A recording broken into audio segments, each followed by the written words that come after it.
Well, here's what's happening in the world. Macron has flared up again, once again causing a stir.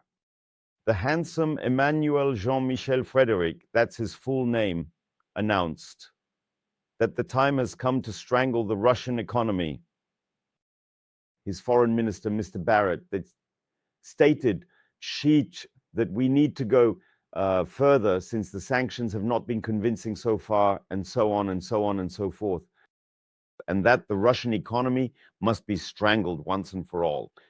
Of course, it all sounds very dramatic, but strangling the Russian economy is just as mystical a process as the economy itself. Strangling the Russian economy, well, you might as well try to break a ghost's legs or give a shadow on the wall a vaccination.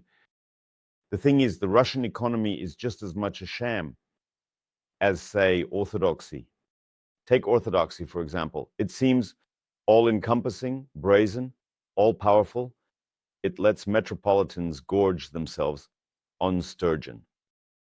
But even the most thorough search for so-called believers stubbornly leads you to just 1 or 2% of the population who actually understand that the word epithet policeman is spelled differently and doesn't mean a worried priest. Russia has never had its own economy and still doesn't, not because it's hard to start one and not because it's impossible to organize. It's just that nobody needs it, plain and simple.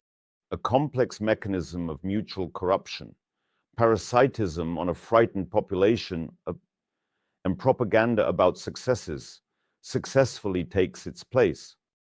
Right now, the Kremlin is robbing the country at a furious pace, squeezing out everything that can possibly be squeezed. Even so, a year of war still costs much more than the country can earn in 5 years.